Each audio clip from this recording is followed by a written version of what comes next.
Alrighty, thank you everybody for coming today. Smaller class than normal, but that's all right. We'll learn a little bit more. We are recording today's class, so hopefully we'll get this heat turned off and for this video. So hopefully it will be nice and consistent throughout. But all right, welcome to buyer consultation. Okay, so we're going to be talking about buyer consultation. Now you heard me up here in the pulpit a couple different times, as I like to call it. And at the end of the day, we talk about different flavors of ice cream, okay? You're going to be taught so many different ways to do so many different things. Just because it works for me doesn't mean it's going to work for you guys, right? And girls. So basically, at the end of the day, you get to really decide on what works well for your business and what doesn't and how you go about approaching that. Buyer consultation is a different story, okay? A buyer consultation is something that in 20 years of me being in this industry, you've got to be doing a buyer consultation, okay? Buyer consultation in a lot of cases is a difference between truly getting to know somebody, setting the proper agenda, and essentially, getting all the information early, okay? So we're going to go through this from beginning to end on building a buyer consultation. Some of the things that we're going to talk about today is setting the stage for success, explaining the home buying process, conducting a needs analysis, defining expectations, and getting an exclusive agreement signed. Okay, so we'll take it step by step. All right. We have a wide variety of different people in here from second day here to many months in, okay? Does everybody know, first of all, when I say a buyer's consultation, what I mean? We all good there? Okay, just want to make sure. Always start with the basics, okay? So why do we do a buyer's consultation? So one thing that I have learned in my years is what happens is as new agents, we get very, very excited. Somebody gives us a call on the phone, something going on, and they say, hey, I want to see 1313 Mockingbird Lane, over in Doylestown or whatever. And a lot of new agents, what do? They drop what they're doing, they jump in their car, and they take the person right over, right? Okay, and what ends up happening is you learn very, very quickly that just because you're taking somebody out and jumping for them, they won't sign a buyer agreement. You spend all that time with them, and guess what? No buyer agreement, they don't move ahead, boom, you're kind of out of luck. Okay, so when we're talking about a buyer's consultation, and we're going to do a little role play in a couple seconds on how to properly do a buyer consultation, picking up the phone, we're going to build a deeper relationship with the client to allow us to demonstrate value. As I've said many times up here, and you've heard it before, I always tell everybody, I'm not a real estate agent. I'm not. I'm a real estate consultant. Sounds a little bit more professional, but really at the end of the day, we have 2 ears, 1 mouth, 70-30 rule. We're going to be listening to them 70% of the time, and we're going to be talking 30% of the time, okay? So essentially, when we're talking about the buyer consultation, we're listening to them. We're building a deeper rapport, deeper relationship, and understanding what we're doing. This is very key. Very efficient investment of time for both parties. It saves time, money, and gives both parties a better peace of mind, okay? So again, I always look at a buyer consultation as an investment. The 1 hour that we put in with a client on a buyer consultation, it saves us multiple hours throughout the process because we're really getting to know them, what makes them tick, what makes their family tick, and all the different possibilities, okay? There's no distraction for either side, so we could visually demonstrate trend in a protected environment. I'll go through this and actually show you what I mean by this, but in simple English, when you're doing a buyer consultation, you have a captured audience. It's one-on-one. It's not like the phone, we're driving down the street, picking up, hey, how's it going? What kind of house are you looking for? How many bedroom? It's kind of hard to take notes when you're driving 65 miles per hour down the road, right? Okay? When you're doing a buyer consultation, you're with somebody one-on-one, it's just for them, okay? It allows us to set an agenda, expectations, and a path forward. A little bit more of that coming up in a couple seconds. Okay. So, convert the lead into call. It's really good to talk about these subjects, but if we can't make them into reality, who cares, right? This is real training, okay? So basically what happens is at the end of the day, Who's this all about? It's all about them. So we're going to do a little bit of a role play. Who's my veteran in the room? Rebecca. I think you or John are probably... Hey, I gotta go. Oh, okay. I'm just kidding. No, okay. Oh, sorry. I thought you seriously like, no problem. But Rebecca, actually... Yeah, you just speak a little bit louder because I'm recording this, but don't worry, it's not hard. I just want to do something real. Pretend that you're a customer giving me a call. It doesn't matter how you found me, Rebecca, in any way, shape, or form. And basically, the only thing I want you to do is ask that you could see a couple homes in our hometown, Jamison, okay? And I'm going to ask you if you have a mortgage company that you're working with, just make up any one under the sun, okay? So we'll kind of put this a little bit more version of reality. Ring, ring. Hey, this is Dave Slezak, Keller Williams, Doylestown Commercial. Hi, how are you? Good. How are you doing? Good, good. Excellent. I'm just calling today. I wanted to take a look at a couple homes in Jamison. Nice. Oh, great. Great. I know that town very well. Are you very familiar with Jamison? Yes. Yeah, I live there. I actually just wanted to downsize. Oh, good. Where do you live at? I live on Sunrise Way. Oh, Sunrise Way. That's right by where I live in Mill Ridge, right down the road from you. Okay. Absolutely. And how long have you been in Jamison? Oh, 10 years. Okay. Myself about 7, so we're about the same boat. And how'd you hear about us? Or myself? Well, from the internet. Oh, great, great. Excellent, excellent. Well, cool. Well, what we'll definitely do is I'd love to definitely talk to you one-on-one, sit down with you, and really understand you and your family's needs. Now, right now, Rebecca, is it just you in looking at this home, or do you have a larger family? It's just my husband. My kids have gone off to college, and I'm just tired of cleaning the house. So. My wife and I say that the same. I understand completely. Absolutely. Well, great. That gives me some good information. I appreciate that. Now, what I'm going to do is let's set an appointment for about an hour on this coming Saturday, if that works, at 11 o'clock. I'd love to sit down with you and everybody else, understand what you're really looking for, because it's so easy to talk about downsizing, but downsizing means so many different things to so many different people that I really want to understand what that means to you, and also understand the area if you're looking in just Jamison, Buckingham, Warrington, and really get it down to an exact more science. Plus, it'll be great to actually meet you in person. How's that sound to you? That sounds great, but we work a lot. I don't have a lot of time for that. I just want to see these two homes. Great question, Rebecca. And here's one thing I'll definitely say. I've been doing this for about 20 years myself. And what I really like about doing the buyer consultation is going to save you a large amount of time down the road. Because the whole thing is, a couple times I've taken people out to see 2 or 3 homes at one time. And they all tell me 4 bedrooms, 2.5 bath, 2-car garage, just as an example, Rebecca. But what are you going to do with that 4th bedroom? What do you want to do with the 2-car garage? So if we spend maybe an hour and invest some time, we could even meet at the Starbucks right down the road, or we could meet over at Giant, for a coffee right there. Just spend about an hour, you and I together and the family. It's going to save me and you and your family so much time down the road. How does that sound? That's fine, yeah. And I'll work with your schedule. Yeah, if you're buying, I'll meet you. No, I'll take that deal all day long. No problem. So we meet at Giant at 9:30 on Thursday? Okay, that sounds good. Good. And by the way, are you working with any mortgage company right now? Movement Mortgage. Great company. I know Movement very well. Say anybody but Movement. Not one. No problem. Say Wells Fargo. Okay, Wells Fargo. Okay, Wells Fargo. Well, hey, listen, Wells Fargo is a great company. One nice advantage that we do have here with Keller Williams, by the way, we're Keller Williams Doylestown. We have the largest market share in all of Central Bucks County, about 39%. Are you familiar with Keller Williams? Yeah, I see your signs everywhere. Exactly. And one nice thing is being the largest market center in all of Bucks County is we have a free service. We use 3 different mortgage companies, including one called Movement Mortgage. That basically, we have a nice 10-minute consultation. We'll just hand you over to them. Don't worry, Rebecca. Doesn't cost you a penny. It's basically, you have to use them in any way, shape, or form, but it's a good way for you to talk to somebody about mortgages, because even though you're working with Wells Fargo, it's always good to kind of pit 2 mortgage companies against each other to get a better rate, and that's what I want you to do, is get a better rate. Is that something I'd love to set up a 10-minute phone call with Joe over at Movement Mortgage Company, or whatever the case may be, for 10 minutes. How's that sound to you? We can make that on Friday. Okay, that sounds good. Good, great, thank you. I'll see you on whatever time we said. That giant. Okay. Was I too cooperative? No, actually, you gave me a good, I wanted you to give me some pushback, so that was good. The only part with the Movement Mortgage Company, well, I would have just sold it there because that's one of our 3 partners that we utilize in the office.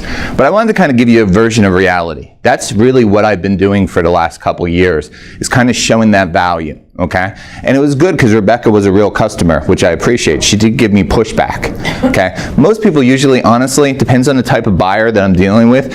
Usually if they're a first-time buyer, they'll be like, yeah, sure, I'll meet you anywhere, I'll do whatever the heck you want me to do. They don't question it. Usually my downsizers give me a little bit more, just like you did, which I appreciate. But honestly, about 80% of the time, I have found on my phone calls that I pretty much have been able to convert people to talking to a mortgage company for 5 to 10 minutes before they come in for the buyer consultation. Okay? That's extremely important because when I do this buyer consultation, and I'll go over a lot of this very soon, and it will all kind of blend together, but you have about an hour before their eyes glaze over. You'll lose them. Okay? So if you start talking about mortgages, and I called mortgages double time. We used to call it double time in the military. What I mean by that is for every 1 minute you talk about mortgages with somebody, it's like 2 minutes of a regular conversation. They'll burn out real quick when it comes to mortgages and numbers. Most people do not do real well with mortgages. So essentially, I'm trying to have them talk to a mortgage company. And so if they call Steven or whoever the case may be, then at least Steven could come back to me and say, green light, yellow light, or red light, you know? He might be able to run their credit. He may not. But he'll actually be able to answer some of the basic questions. These guys and girls are very well trained with our mortgage companies to basically ask these questions so they come in and they're much more pre-qualified.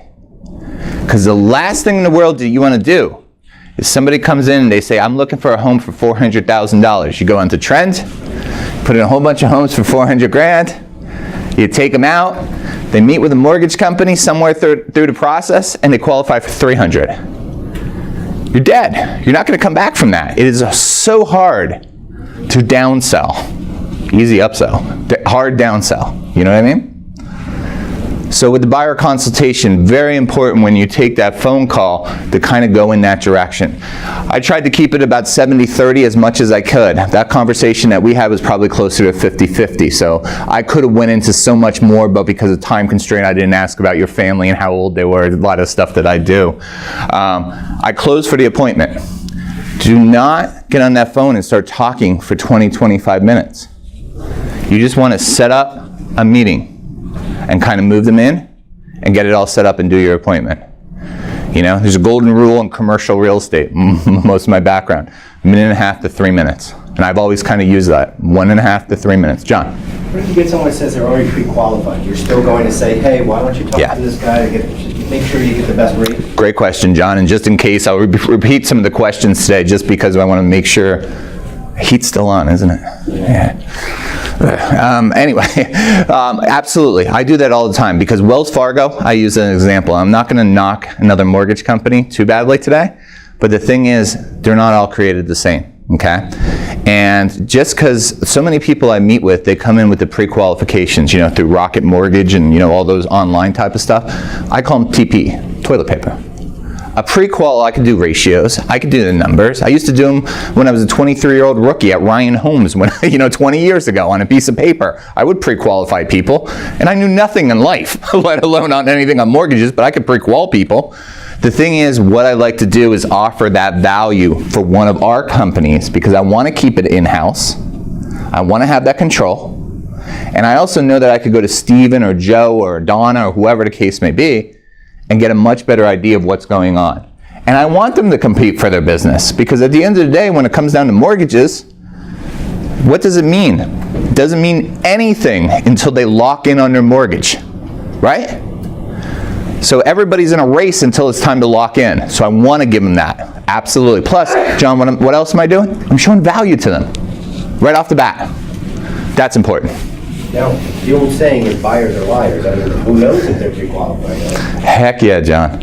Heck yeah. And you learn the hard way. You really do. And that's why I'm so big on this, on the buyer consultation and mortgages, because I can't tell you how many times that somebody would walk in, they go, I'm looking for a $400,000 home, EX. My instant follow-up question is, okay, that's great. How'd you come up with that number? What's your monthly payment? Oh, well, my uncle's brother, sister, cousin told me that it'd be about this much. They don't have no idea. You buy a $400,000 home in Jamison and a $400,000 home in Cheltenham, if anybody knows Cheltenham, taxes there are about double what they are in Jamison. Your monthly mortgage payment's going to be about $300 to $350 difference. Humongous difference. Okay?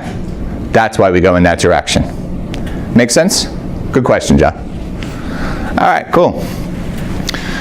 All right, so congratulations. We have an appointment. Confirm 24 hours before the appointment. Another thing I always do is I pretty much always confirm about 24 hours before the appointment. So that could be a text, that could be email, that could be phone call, whatever you prefer, okay? I found that about 90 to 95% of the people, when I schedule a buyer consult, show up, in reality. There's an old saying, like when I was teaching a whole bunch of newer reps at the last organization, one of them said, man, somebody didn't show up for their buyer consult today. I'm so upset. And you know what the truth is? There's an old saying. Does anybody know who Yogi Berra was? Anybody Yogi Berra? Okay, I got mostly hands. Anybody not know who Yogi Berra was? Okay, we all know Yogi Berra. We're going to use a Yogi Berra-ism. That's a word. But Yogi Berra said, if you ever lend a friend $20 and you never see that friend again, it was the best $20 you ever spent. The point is, with a buyer consult, if somebody doesn't show up, were they serious? Nope. And I was just having a discussion yesterday about 3:30 with one of our group. And she's an relatively experienced agent. She has 7 deals to her name. Okay? I'm obviously not going to use her name, but you have seen her in these classes many a times. And she came to me and she said, you know what? I'm really finally beginning to learn, because she attended the original buyer consult, what you mean. I took somebody out. It was an open house on last Sunday, not this Sunday, but the previous Sunday. And they said, hey, can you take me out on Tuesday? She took them out to see 4 homes on Tuesday. They called her back, said, that was great. Can I see some more homes on Friday? She took them out to see 3 more homes. So now she's invested, about 3.5 hours, including all research, et cetera, on these people. And she said, okay, I'm ready for you to sign, the buyer agreement. No, we don't want to sign a buyer agreement until we find a home. Once we find a home, then we're going to basically sign the buyer agreement. So she could be out there taking these people out forever and ever and ever. And if you do not have a piece of paper that has their signature on it, guys and girls, it doesn't exist. I know there's at least one person in this room we ran into a similar problem with. So you learn the hard way in that regard. So how do you confront that situation? The buyer agreement, or what specifically, Rebecca? You've taken them out a couple times, and they're still saying no. How do you handle it? Well, first of all, again, this is a perfect world, and I can only teach you the way that I know, okay? I'm not saying anything else, because again, we all run our own businesses, we're independent agents. But honest to God truth, I will not take somebody out until I do a buyer consult. At all? Ever. You wouldn't do the first? There's always exceptions to every rule, okay? So I would say 98.5% of the time, I will not take somebody out until I do a buyer consult. I did about 9-10 months ago. I had a soldier who was coming from Fort Ord, Washington, and they were coming back to this area. So he had no transportation, he had nothing. He flew in from Washington. I took him right out in my car, which I haven't done in years, and I had him sign the buyer, agreement in my car. There was no other way to do it. So there's always exceptions to the rule, but honestly, I will never ever take out a client, ever, until I do a buyer consult. You know what I think for newer agents it's tough is they're just trying to find somebody to take out. Exactly. And they'll just take them out. I mean, I've been there. Absolutely. Yeah, and so I think this is tough for them. That's why we're kind of role-playing and kind of talking a little bit more about it. And at least you get a different train of thought. Again, it's going to be your business and how you decide to do that. But in reality, it's your time, and time is the most important commodity that there is. And a great example is, if you take somebody out and they say they want to see a 4-bedroom, 2.5 bath, 2-car garage at $400,000 in the area. Well, if you haven't done a buyer consult, they may only need a 3-bedroom with a finished basement. They may need a 3-bedroom with an office. They may need, instead of a 2-car garage, a 1-car garage and storage in a shed. You haven't spent the time to get to know them as clients and offer that value of looking at it through a different prism of light. Okay? Yeah, Jim. That buyer's agreement is a good 2-3 pages long, a small print. Understandably, you're supposed to go through it with them. But have you ever encountered someone that said, you know what, let me go home and take this with me and read it through and I'll bring it back to you? Big time, John. In fact, I'll give you a little bit of my background with the last organization I was with up in Abington. I did every single buyer consultation with new agents. Now, remember, there's only 9 of them. It was like, what do we have here? 3, 4, 5, 6, 8 people in today's class, 9 with the recording. So my entire new agents that I worked with on a day-to-day basis was only about 9 agents at a given time, much smaller group, okay? So every single buyer consultation, because the way that I'm teaching you is the way that we did it there, I would meet with them when they would come in along with the new agent, because I was the COO. And I was the face of the organization.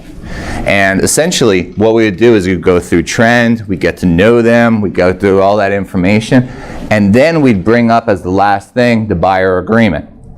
The point is we'd show and demonstrate that value all throughout and do a whole bunch of mini tie-ins so that when we got to that point, it wasn't like, that scary moment of here is the buyer consultation. We would have it highlighted in yellow, some of the key points, and we'd say, okay, well, we're going to take you out to see these homes that we just brought up on trend.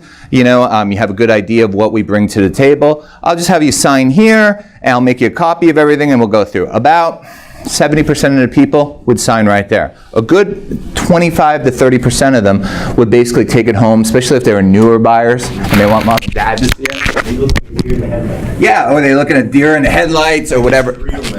Exactly, and that's okay. Because sometimes they'll take a look at it and they could always send it to me within the next couple days. But I won't take them out until they sign it at the same time.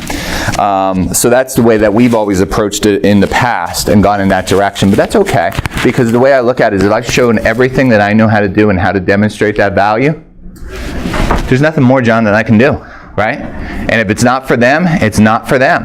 But I would much rather spend my time with somebody that I know I'm going to make money on, that has given me the commitment that I'm taking out to see homes. And as far as, I totally understand on a new agent part, because, like I said, all these people that I was working with were brand new agents that were coming straight off the street too, But we taught them how to do it pretty quick. And the other part was what they would do at the last organization. You know what we did from 9 to 11, 4 days a week? We'd call people and cold call. So all these appointments we were making were on cold calls. FSBO list, et cetera, et cetera. Much harder than when somebody calls you, right? And we were setting a buyer consultation through FSBOs and et cetera, 2 hours a day, 4 days a week, mandatory. Different world. It's not just new agents that do it. After a while, because of a seasoned agent, you get into a bad habit of trusting people, maybe? Yeah, you're absolutely right. 16 years later, you get burned. I've been burned so many times that's where it started coming in. For our next showing, I bought a FSBO. Yeah. You're buying an agency contract. Exactly. Done. Exactly. And I mean, as good people, we want to treat other people and live by the golden rule, okay? We all have our set of morals and we all want to go in that direction. But I'm afraid business is business too. And you do get burned. And I could tell you so many terror stories. I could spend the next hour and a half just talking about terror stories, but we won't. But you want to be efficient with your time. But you want to show, by showing them this value of a buyer consult and coming in, you're not forcing them to do anything, are you? You're persuading them to come in and spend that time. Okay, so we'll move on a little.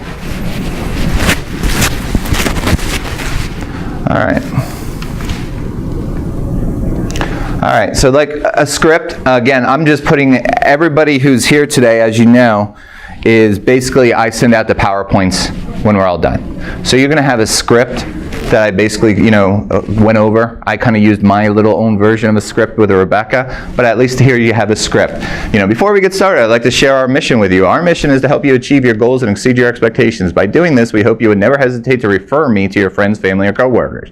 Therefore, at the end of the meeting, one of three things will happen.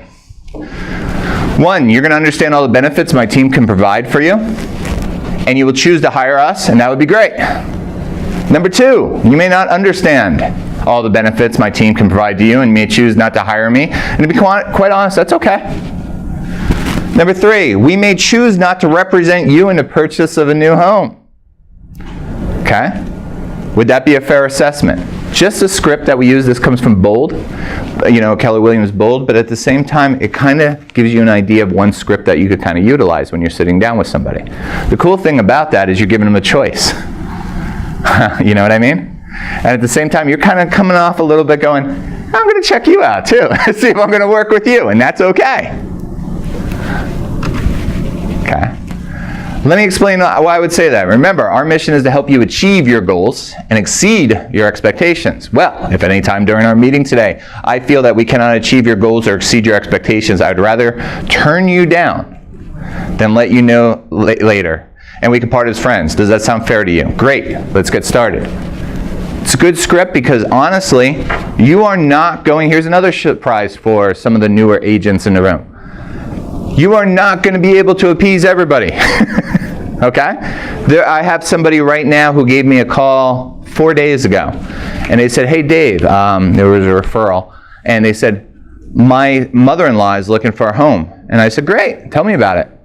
Well, she's looking for a rancher at $250,000 in Doylestown. Okay, after I put down the phone and stopped laughing, no. Basically I was like, there's no way, that's like trying to find a unicorn. It might theoretically exist somewhere in the jungles of Nepal, but I'm not going to really find this unicorn. There's no such thing as a $250,000 in Doylestown Borough, okay? I don't even need to look at trend. I did, but I was right, there wasn't any. The point is, with her, I'm not going to set a buyer consultation for an hour and start trying to take her out to see homes. I'm never going to find it. So what I said is, okay, how flexible are we on the 250? I found in trend 325 a rancher. Maybe it's not Doylestown Borough. Why is she looking at Doylestown Borough? Well, she wants to walk to shopping, blah, blah, blah, blah, blah. And luckily for me, I said, okay, well, you know what? How about Jamison area? She doesn't like Jamison. Well, you know what? Let me share my experience with you. I live right next to a place called Randazzo's Pizza and Giant Supermarket. And right there are first floor studios. It's a mix of townhomes and studios in there. And she could walk right over to Giant every single day. She could walk to Randazzo's Pizza. It's not a full downtown, but it is a strip center. And she's like, well, let me consider it. We're going to drive over there, and they're going to drive over and take a better look at it. So I still provided value. I could find a $250,000 rancher, or just really a first floor of a townhome is a better way of putting it, over there. So it's a possibility, but I'm not going to take them out, have her sit down. If she says 250 Doylestown Borough, that's it. Sorry, it's not going to work. You know what I mean? Okay. All right, so setting the stage for success. So when we actually physically sit down with somebody, walk them through the state disclosures. The very first thing that I do is after, hey, how you doing? Have a seat. Welcome. Nice to meet you. Now, under Pennsylvania state law, I do have to start off right off the bat. Don't worry. This doesn't get you, you're not locked into anything. It doesn't cost you anything. This is one of those Pennsylvania state laws that I am a seller's agent, or I am a buyer's agent, whatever I am for these people. And basically what that means is I'm not a disclosed dual agent. In simple English, I represent you. And before we continue, I just need your signature. That's all. And I just burn right through it. Okay, now let's move on. Great. Have everything prepared in advance. You are a consultant, okay? You are not a real estate agent. 90% of real estate is sold by 10% of the agents. Okay? A consultant basically at the end of the day is we're providing value and we're getting to know people. In my mind, a real estate agent, pre-2008 especially, was I want a 4-bedroom, 2.5 bath, 2-car garage, and they would just take people out to see them. Would you like fries with that? So basically have everything prepared in advance. Just like my classes that I teach here, what don't I do? I mean, today was a little challenging because we were hooking up the camera, but 99% of the time, you walk in here, I have everything up on the screen. I usually have a timer going. I'm prepared. I don't come walking in here 20 minutes later and go, hey guys, let me see if I can get on the computer, right? That's unprofessional to you guys and wasting your time. Same with the buyer consultation. Have everything advanced, prepared in advance. Make sure you have coloring books. Sounds silly, but a lot of times people are going to bring their kids. And usually when I'm talking on that phone with Rebecca or whatever the case may be, I'll say, do you have any kids that will be coming? You know, I love kids, obviously, I have 2 of them, but I would prefer not the kids to be there on the buyer consultation because they're running around. I can never say that, you know what I mean? So I need to be prepared. But at least if I have coloring books, I can put them, you know, and kind of occupy some of their time. Also good to know, if you do your buyer consultations here, we have a whole bunch of coloring books up on the front desk, just so you know, okay? 2 ears and 1 mouth. I say this over and over. 70-30 rule. You want them to talk 70%. Drinks and snacks, okay? Again, if you're having it here in the office, you're going to be pretty much prepared, but always prepare yourself to have that. Don't ask them to sign any documents until the end. So John and I were talking about that before. You know, the last thing you want to do is, okay, again, my name is Dave, I'm going to bring up Trent, sign here. You know, straight up the middle, 4 yards in a cloud of dust doesn't work all the time, you know what I mean? Kind of build it up and get into that direction. All right, so explaining the home buying process. So now they're actually sitting down. One thing I do is I talk to them about an agenda, just like I do when I train these classes. Okay? You know what we're going to be doing today is I really want to get to know you and your family's needs, what you all are looking for, and essentially I'm going to take you through trend. We're going to bring a couple homes. I'm going to set up what's called an automatic email that you get daily emails on what's going on. Then what we're going to do is we're going to basically see if you have any remaining questions. We'll sign off on the buyer's agreement, and then we'll set a date to start taking you out. How's that sound to you? Boom! Set, right? It's take about an hour, by the way, but there's only one rule, and that one rule must be followed. There's no such thing as a stupid question, so fire away, okay? So I always end on a joke, and then I move right on. That's basically what I just said there when it comes down to it. That was my easy, simple version, but these are all the things that I'm pretty much going through. So, moving on, ask permission, explain the steps. So we just talked about that. Help buyers understand the value an agent brings to the process and how it differs from Zillow, Trulia. So I bring this right up. You know, again, thank you again for calling me. Now tell me, where are you on your research? How are you doing with the homes? 99% of the people relatively will say I've been looking at Zillow, Trulia, et cetera, right? Oh, good, good. Well, now I'm glad you're meeting with me because Zillow and Trulia are great. But you know, I'm going to really show you when we get to something called trend, all the things that you cannot see on Zillow and Trulia, like pricing history, mortgage history, days on the market, everything along those lines. So in other words, we're kind of like the advanced stages of this entire process. So that's a good kind of like a starter kit and kind of get you going. But you know what? The other thing with Zillow and Trulia, and I've been a premier agent for Zillow for 3 years, is, well, most of us realtors, if we put it on Zillow and Trulia, we're kind of pushing those houses. You know? It doesn't automatically happen in every single case. But anyway, we'll get there when we get there.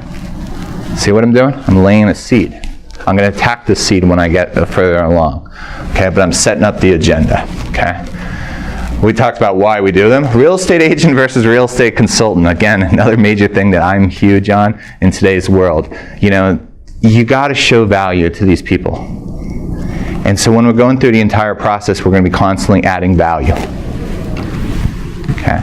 Explain the research process. So again, once I really understand from them, like one of my opening questions, here's my ideal opening question I utilize now for like 20 years.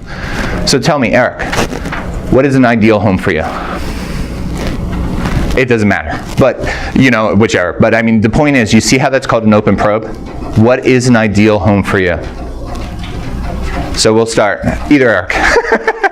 Maintenance free. Maintenance free, cool. What do you mean by maintenance free? It can paint itself, it can cut its own lawn. So like a robotic house? Maintenance free. Either am I. But right now you have a lot of maintenance on your home? Yes. Okay, how big is your current home? 1 bedroom. 1 bedroom, okay. So, but a lot of land, I take it. Nice. Living in a shack in Montana. Good, good. What else is important to you in a home? Space, outdoor space, views, Why is that important? Tell me more about that. just something pretty to look at. Okay, good. So you spend a good amount of time outside just kind of hanging out? Okay, good. What else, Eric? Basement finished, And why is that important, Eric? just so you can hide the kids, Okay, good. and And be themselves. good. Okay, good. And how old are the kids right now? 14, 10, 14, 10, 8. What's their names? 8, Ethan, Asher, Jonah, Okay, so we got 2 boys? 3. 3, all 3, okay. 3 boys, okay. And where the current living arrangement right now is, where are they most of the time? Basement. Basement, so they're all in the basement. Outside. Okay, so basement's very, very important, okay. What else? Anything else? Newer mechanicals, roof, siding. Okay. That's what I mean by maintenance free. Okay, so you've had some problems, I could already tell, probably with some of the older stuff, or you're concerned about it? Not necessarily problems, but I just foresee, instead of deferring maintenance, just to be ahead of it and let that be someone else's problem, not my own. Good, good. All right, good. Yeah. Anything else, Eric? That's pretty much, what I narrowed it down to. Okay. So, all right, good, good. See what I've done? I'm asking questions for every single thing that he's doing, and asking why. I'm basically saying the word why over and over, even though I'm saying, tell me more about that, or expand on that, et cetera, et cetera. The point is, I'm really understanding what his family needs and what makes him tick. Okay? That is really being a consultant and understanding. What's very common is a lot of times I'll switch it around because this one's probably the most common overall. Melissa, say you want 4 bedrooms, 2.5 bath, 2-car garage. Okay, so you want 4 bedrooms, 2.5 bath, 2-car garage. That 4th bedroom, tell me, okay, we have the owner's bedroom. Tell me about the 2nd bedroom. Who's in the 2nd bedroom? I have my oldest son, Okay. and then How old is he? he is 20, 20. Okay, so is he at home right now, or is he in college? college. Okay, where's he go? He goes to Penn State. Okay, Penn State main campus? I know he's at Altoona, Altoona, okay. main campus now. Okay, good. And how about the 3rd bedroom? That would be my daughter Melinda, and she's a senior in high school, but she's 18, so she'll be going on to college too. Okay, good to know. How about that 4th bedroom? Why is that important to you? What do you do with that? Well, that's my youngest son. He's 14, and I plan to keep him there for the rest of his life, so he's a good one. Good. Now, how about a basement? Do you have a current basement, a finished basement specifically? I do. I have a finished basement. Okay, good. What do you use that finished basement for right now? Right now, for sleepovers with 14-year-olds. Okay, good to know. Okay. Now, just again, I just want you to look at things through a different prism. At the end of the day, you might say, hey, I like what I'm talking about. We're going to stick with it. But especially with 2 of them off to college or about to be off to college, conceivably, can you see yourself maybe going with a 3-bedroom with a finished basement? And then, the way I grew up, when I was home from college in Texas and I'd come up to visit my mom, I would actually have a pull-out couch and I'd kind of crash there, over the summer. Is that a possibility? It absolutely is. Okay. You see what I'm doing? See, everybody tells you 4 bedrooms, 2.5 bath, 2-car garage. This is the way that it works, okay? But by finding out what their needs are, it's going to open up this small chamber so much wider, isn't it? And that is important. Because what am I really doing? I'm learning and understanding Melissa and her family's needs. 2 ears, 1 mouth, right? But I'm now giving value of making her see things in a different light, which can now in trend open up things dramatically. This is why we do a buyer consult. Okay? Because that criteria, if they picked it up, and when we were doing it with Rebecca before, and she sold me 4 bedrooms, 2.5 bath, 2-car garage, and you go right into trend and you throw in that information, and you don't have them pre-qualified, it's called a friggin' minefield. Excuse my French. Francais. But it is a minefield. Now, if they come in and they're at least somewhat pre-qualified, and now it might be a 3-bedroom with a finished basement, I've now opened up that world so much larger. And what did I do, guys and girls? I showed them value as a consultant. That's what we're trying to do. Make sense? Okay, good. Then some of the other things, explain the research process. So now I'm sitting down, I'm bringing up trend, MLS, whatever you want to call it. I ask them, what do they know about trend, if anything? Another question I ask all the time is, okay, for sale by owners. Do you know what that means? No, okay, we'll come back to that. New construction, something I always bring up. Obviously, with my background, I'm going to bring that up. But with new construction, are you looking for new construction? 10% of Americans will only buy new construction. It's kind of like a brand new car. The point is, I don't want to be showing them anything on trend. My last customer, who just bought it to preserve at Northampton at Toll Brothers, $1.7 million, they did not even want to consider at all any resales. You know? As she put it, I don't want to know whose butt was in the bathtub. Kind of sticks in my brain. Kind of weird response, but it did make sense. So that's all she wanted was new home construction. So obviously I shifted gears heavily there, but I had to ask about it. Short sales and foreclosures. Again, one of the real values here of going through and doing an agenda, a buyer consultation, is you're setting future expectations. Very huge. And I would basically say along the lines of, Susan, are you familiar with short sales and foreclosures? No, I'm not. Okay, good. All right, so basically the whole thing with short sales and foreclosures is they were very relevant and popular a couple years ago. I'm sure you remember good old 2008, 2009, the collapse of the Lehman's and everything that changed. Short sales and foreclosures can be a very good value. However, the main question I would ask you guys, or Susan in this case, when are you looking at closing on this new home that you're looking for, this new residence? Within the next 2 months. Okay, short sales and foreclosures are gone. Right there.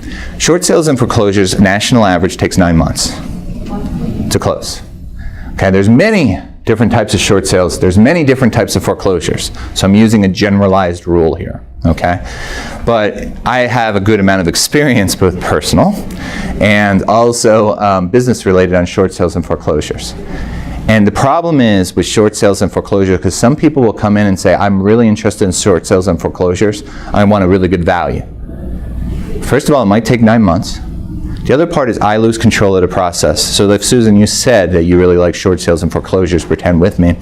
You know, a great deal, but be expected that it might take about 9 months. The other part why I don't like short sales, and I want to bring this up early and often for you, is I lose control of the process. We both do. A lot of times we're dealing with a call center in the Philippines or India or wherever the case may be, and it's like the government. It's all bureaucratic red tape. So what ends up happening, sometimes they say, oh, you know what, for 2 to 3 months we're just going to show the home, and then at one date we're going to put in all the offers. Sometimes you can't even do inspections on short sales and foreclosures. Okay? So there's many different types, but it is, you ever hear the old saying, it's too good to be true? Mm-hmm. It's kind of a short sales and foreclosure. So honestly, I recommend, and here on Trend, I'm going to make sure that that box is clicked, no short sales and foreclosures, for that reason. And then if somebody gives me a good amount of pushback on short sales and foreclosures, I'll say, hey, again, I work for you, and I do. But again, I just want you to understand from my point of view and help educate you and show you some value. I'll give you a real example. The last short sale that I did was about 9 years ago in Egg Harbor Township, New Jersey. And what ended up happening is I had a client. We took him out to see the home. He loved it. The bank says put in all offers on a Monday. We put in the offer. The offer was accepted. One of the parts of it was no inspections were allowed. It was as is. The guy moved in. 3 days later, he gives me a call in a panic. And I said, what's up? His name was Eric, actually. And I said, Eric Musselman, how are you doing today? You know, how's it going? I was going to stop by your house and drop off a little gift in the next day or two. He's like, Dave, there's a real problem here. I said, what's up, man? He goes, can you come over here? And I said, yeah, I'll be there in about an hour. Ran over there. His entire bathtub was not draining. His sinks were not draining. The guy who lived there before, who got kicked out, was so angry that he took liquid cement and poured it down the drain pipes. Okay? There was no inspections on the short sale and foreclosure. And honestly, even if there was inspections, You really wouldn't have caught that because they fill up the bathtub a little bit and see if it drains. That's about the entire part when it comes to water. That's an inspection, okay? The point is, I felt like garbage for my customer. I didn't know. How would I have known? You know what I mean? And he had to put all that money into ripping up his piping. There's a real life example of a short sale and a foreclosure. So I don't do them, as you could obviously tell. I don't do them. But again, I work for the customer. If they absolutely insist, I will. But I've now set every single expectation and tried to talk them out of it, haven't I? I thought I was pretty persuasive there. But again, I work for the customer. Auto emails. We did this yesterday. Eric, you learned this process. Again, we have a trend class coming up. Actually, I think it's tomorrow.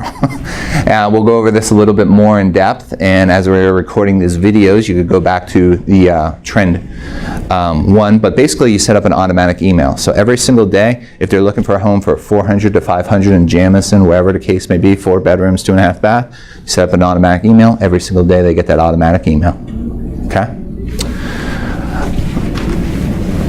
Set up for success. Determine average number of homes a buyer typically tours before making a decision. So last year, according to NLRS, 7.2.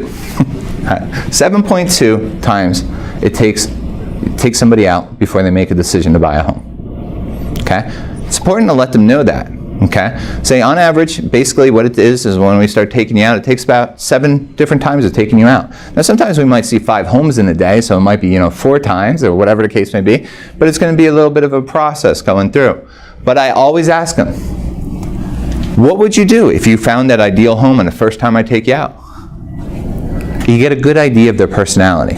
Some people, if they go out there, especially my right brain, live by the heart, those types of people, my artists, they see a home, they'll jump on it. Us left brain, analytical type of people, usually my males, I have to see something 6, 7 times and basically paralyze myself through analyzation before I make a decision. But it's good to know when you're taking somebody out what they're dealing with. Share local market conditions. All right, here's that value. What's the average days of market in Montgomery and Bucks County? 3 months of inventory? That's inventory. Okay. 10 days? Huh? 10 days? No. Average. So when you list a home and it sells, as of last month, how many days on the market was it, John? I was going to say it's split up, right? Like, It is, but give me a median. Give me a median. 21. 60. Good job. It's 59. Exact. 59.2. Good job. 59 days. This is important that you guys now understand this, okay? This is very important. Because when you meet with somebody, you have to let them know that the average home, when it comes on market, takes 59 days. Now, John just was on to something in a couple seconds. Here's another one to basically come up with. Okay, 1/3 of all homes sell within the first 14 days they're on the market. Another 1/3 sell up to that 59th day. The remaining 1/3 sell at 60 days plus. Okay? And it's changing. When I got here in January and I did my very first buyer consult training class and I looked up the days, it was 69. So it's actually changed by 10 days in 2 months. Not even 2 months. That's how much the market is a seller's market right now. But see how I'm telling my buyer and giving them an idea of what the local market conditions are? It is a seller's market. It's important that you understand that, folks. Because basically, if we go out and see a home and it's brand new on the market, it's a good chance that it's going to sell within the first 14 days. One thing that's very, very common is people will say, hey, how does negotiations work? It's like a grenade. Somebody just pulled the pin and you're ready for that one to explode, okay? So, I'm going to throw it around. I'm going to Français. Oui, oui, mon chéri. If I asked you the question, how do negotiations, I think I want to negotiate on a house. How does that work? How would you reply? As a salesperson? Yeah, I'm the buyer. You want to negotiate in a house? Yeah. Well, yeah, just let me know what your intention is, and then I will check with the seller. Okay. Anybody have a different response? John? Depends on the days on the market. The further it is, the longer it's sitting on the market, the more they're going to want to negotiate. Good job, John. If I wasn't, wrapped up here with microphones, I'd come over and give you a high five. The whole point is, that's exactly it. With negotiations, what you do is, hey, great question, I appreciate you asking, and again, I work for you. But here's the whole thing. 1/3 of the homes, remember I was telling you this before, 1/3 of the homes sell within the first 14 days. 1/3, 1/3. The point is, if you really want to negotiate, and we're going to find out why you want to negotiate, but let's not look at homes that are brand new on the market, because they're selling within 1/3 of the time, and they're coming in at full price in most of the cases. And the last thing I want to do is get your expectations up, go start seeing some brand new homes in the market, and you want to negotiate, they're not even going to look at our offer. There's many houses right now that we're getting 6 or 7 offers within the first week. So the point is, 1/3 of the homes are 60 days plus in the market. Now there's a reason why they are. It might be price, it might be condition, it might be a lot of different things. Let's concentrate on those. See what I'm doing? Again, the buyer consultation isn't getting to know them, but I'm setting my own agenda, even though they feel that they are in charge of the whole process. Okay? And then again, I always ask people, well, why do you want to negotiate? Like, if you got a house for $5,000 cheaper than what you saw, do you know how much that changes your monthly payment? Does anybody in this room know? $250, $350. $14 for About 10,000. close. For every $1,000 you go up or down, right now, including the whole enchilada, principal and interest, taxes, PMI, the whole 9 yards, it's $11 a month. So $5,000 is 5 times 11 is $55. So you get a house for $5,000 off. It changes your monthly payment, boys and girls, by $55 a month. Most buyers don't understand that. And I've actually had the hard conversations with people of saying, you know what, Melissa, so you'd walk away from this home, the ideal home for you, over $55 a month?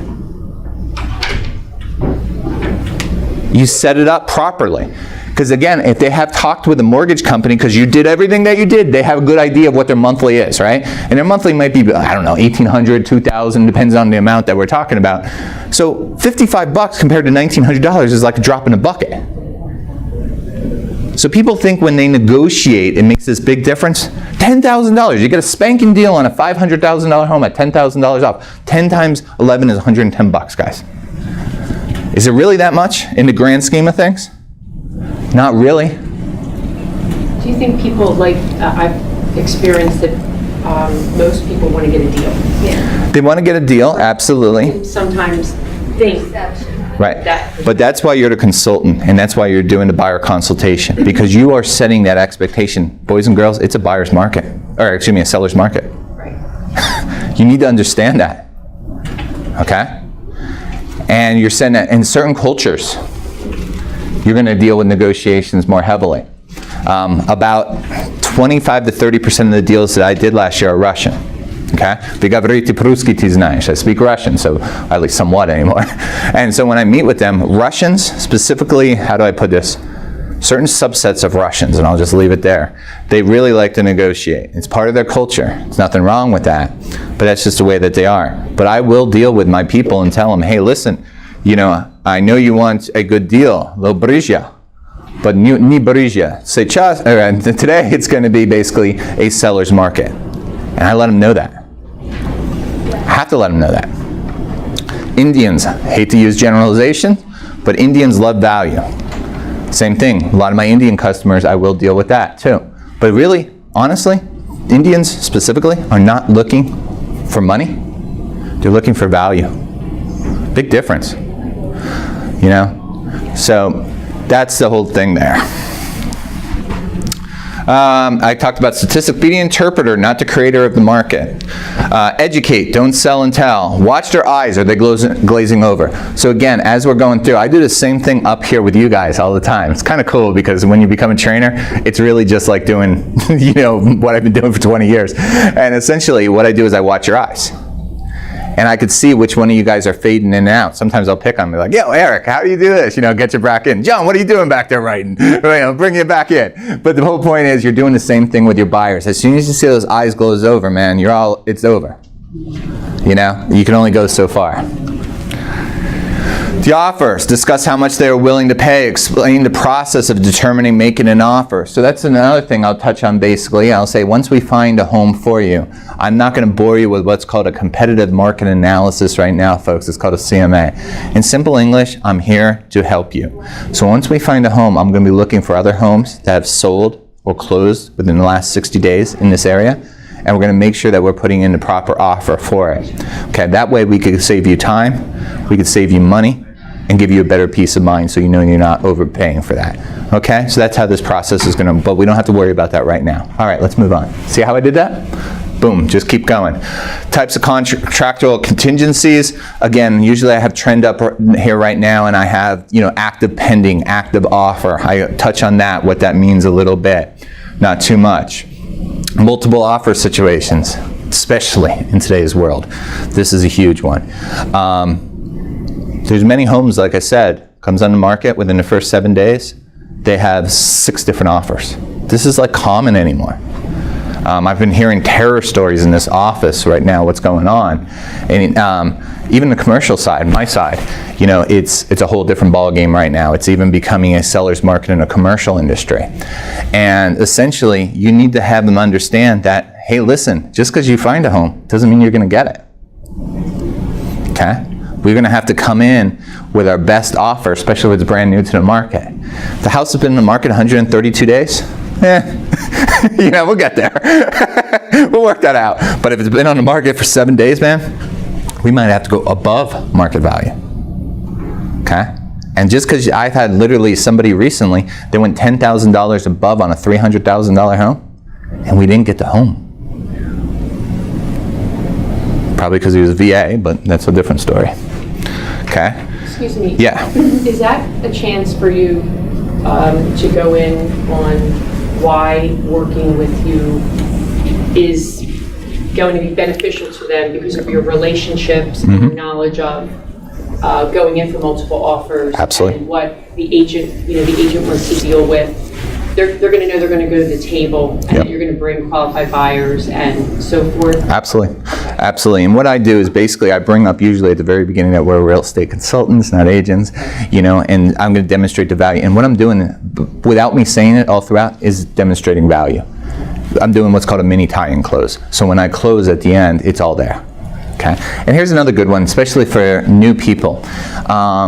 Because it's easier for me to say when you have 20 years of experience, you know what I mean? So that's a very powerful type of thing. However, at the same time, tell people, hey, listen, if they find out that you're new or they ask you how long you've been doing this, just say, hey, listen, one nice thing here with Keller Williams, notice I'm not answering the question right away, is, we are the largest real estate company in the world. We're the largest in Central Bucks County. And one cool thing that I think I didn't even tell you about, I have this guy named Dave and Mary. And what they do is they help me with every single one of my deals. They make sure that they're blessing thou art before I move it ahead. And they have 53 years of experience. So not only are you really getting me out there, but you're also getting a good amount of help here in the office, everywhere from the front desk to literally Dave and Mary helping me behind the scenes. Okay. Does that sound good? All right, let's move on. See how I did that? I'm not going to say I've been here 2 days. You know what I mean? But this is a good way that you overcome that problem by still showing the value. They absolutely corny it. Well, how many days is that? Okay, then I'm dead. But, at least I got a way around that. Then the contract. Again, I always highlight key points in the agreement. Yellow highlighter, old school. I'm still old school on some of the stuff. And I say, again, me and John and I spoke about this earlier. Again, here's the actual buyer listing agreement. What this basically means, again, is I'm going to be representing you, and I'm going to take good care of you. And of course, legally, now we're together, and now I can start taking you out to see some homes. I tell people that all the time. I'll take you out to see homes now. So all I need is your John Hancock. I'll make a signature or a copy of you on the back. I do charge the only fee that you have to worry about. Again, great being a buyer agent is I charge $250. Okay? That's it. Pretty good value for $250. That $250 is my transaction, my fees, my conveyancing fees and that type of stuff. You guys even know what that means yet? Okay. Yeah, All is right. that how we're communicating it now? It's up to you. It's up to you. See, each one of the agents in this office do it different. Okay. Okay. You do it. Because the conveyancing, when you get your commission, there's a conveyancing fee in there, okay? And you have to pay it out of your pocket. So what a lot of us do, me and Vince are good friends. Me and Vince do everything about the same exact way. And the way me and Vince both do it is when we meet with a buyer, we say, okay, our conveyancing fee is either $250 or $325, depending on a couple different factors, the sales price that we're looking at. And basically that's all it costs is $325. Nice thing is, again, you know, being a buyer, you don't have to worry about really anything. My commission is paid for by the seller. Right. So not too bad for $325, huh, guys? You know, I make a joke out of it. Okay, just need your signature. When I say that, who's going to object to me over $325? Nobody. And if they did, good. I don't want to work with them. You know what I mean? Because I've done everything that I know how to do. Boom. All right, sounds good. I just make it part of it. Huh? Profiting from the $325 No. that way. It's a fee that you're going to pay out of your... Yeah, I just say it's a buyer's fee. I don't call it conveyancing fee. Just that's the charge to pay to work with me. Now, if I'm working with somebody who's you know, 1.8, 1.9, $2 million buyer, I won't even charge them a fee for $325. I'll take care of that. You know what I mean? But that's my standard boilerplate. Conveyancing more just getting, you know, title, facilitating Putting the, a title search, cloud on title, that I type mean, of stuff. just so that when they ask specifically, what is that for? Absolutely. Well, but I would just say it's part of, I always just say it's part of the fee for utilizing me. I don't even go into that whole thing.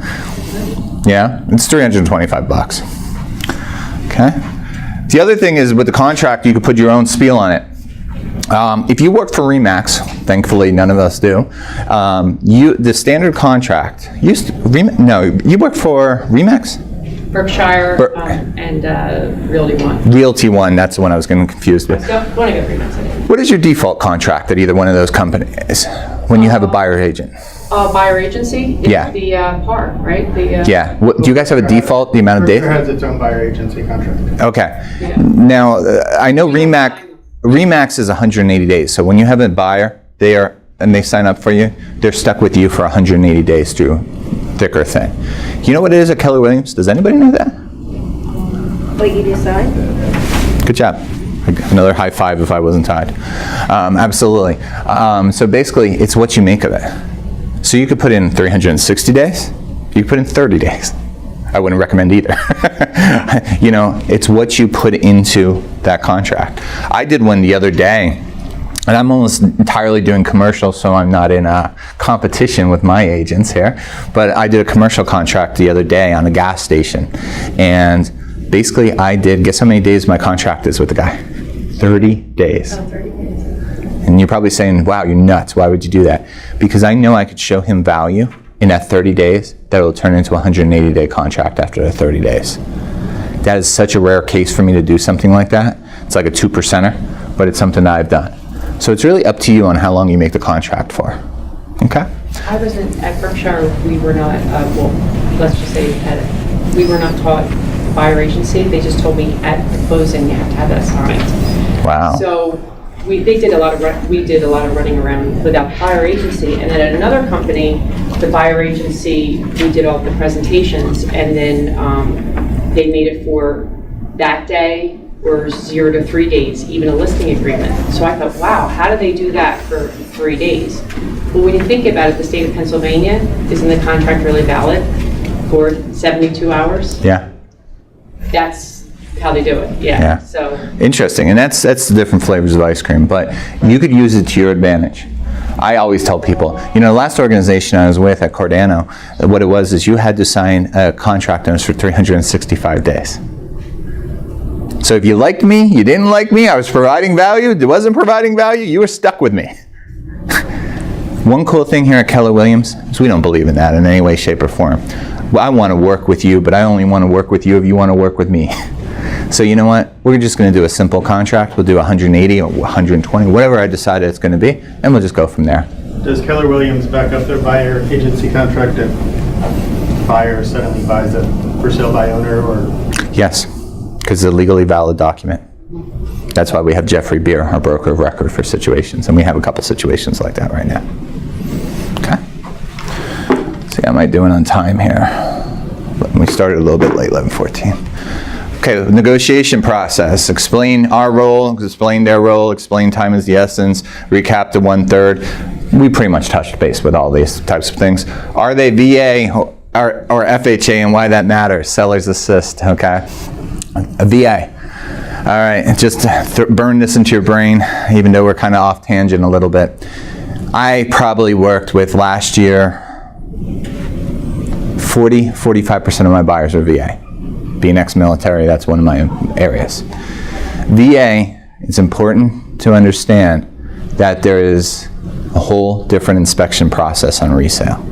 So the United States federal government sends out an inspector, and they look at the house, and they bless thou art, allowing the mortgage to go through. Okay? So in other words, if you go out and you, your buyer, the seller, the seller's agent, you all agree the house is cool.